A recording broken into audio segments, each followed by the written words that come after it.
In 2016, Black Mirror aired an episode called Hated in the Nation. A hacker hijacks a swarm of robotic bees. Every day, the public votes online for who deserves to die next. Whoever gets the most hate dies at 5 p.m. Critics called it far-fetched, a dark fantasy about where social media might go. It wasn't fantasy. It was already declassified history.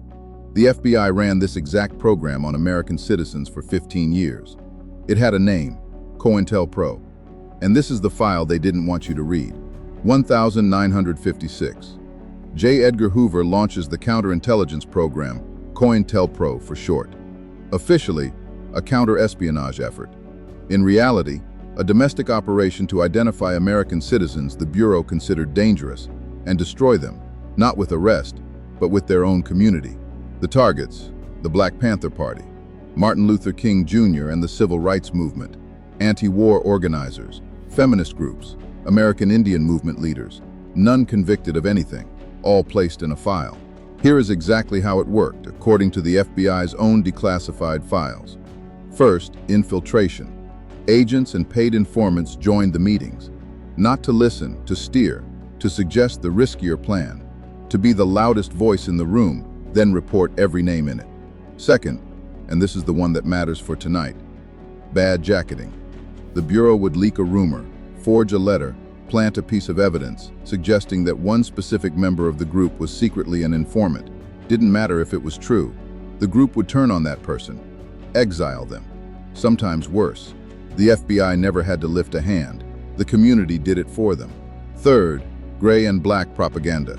Fake flyers, fake letters between allied groups, designed purely to make them distrust and attack each other instead of the government watching them. Now go back to Hated in the Nation. A hashtag #death2, turns the public into the executioner. Nobody at the FBI has to pull a trigger.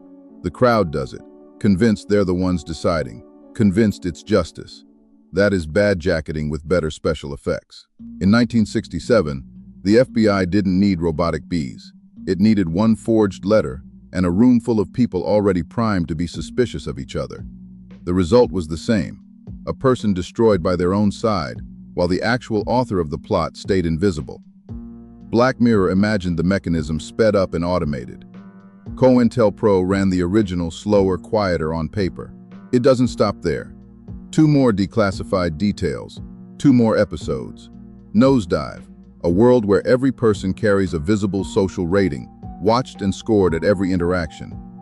COINTELPRO's files show agents were instructed to build detailed personal profiles, relationships, weaknesses, financial pressure points, anything that made a target easier to isolate. Not a rating out of 5 stars, a rating out of how easy is this person to break. White Bear, a crowd gathers to watch, film, and participate in someone's public punishment. Declassified memos describe FBI agents leaking surveillance photos and personal details of activists directly to local newspapers and hostile crowds, turning private citizens into public spectacles without a single trial. 3 different Black Mirror episodes. 3 mechanisms the FBI had already field-tested, decades earlier, on paper instead of on servers. None of this was supposed to become public. It did by accident. March 8, 1971. A small group calling itself the Citizens Commission to investigate the FBI broke into a bureau field office in Media, Pennsylvania, while the country was distracted by a boxing match. They walked out with over 1,000 classified files. They mailed them to newspapers across the country. That is the only reason the word COINTELPRO exists in the public record at all. Not a congressional hearing, not a whistleblower with legal protection. A break-in. The FBI officially shut down COINTELPRO in 1971, the same year the files leaked. Officially. But bad jacketing didn't need an FBI badge to keep working. It just needed a crowd willing to believe a rumor about one of their own, and a way to spread it fast.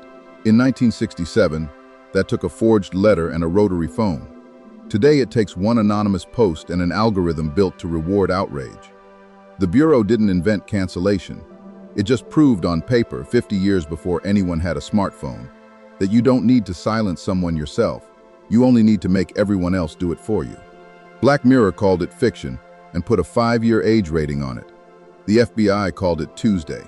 Follow the White Rabbit. There's another file underneath this one.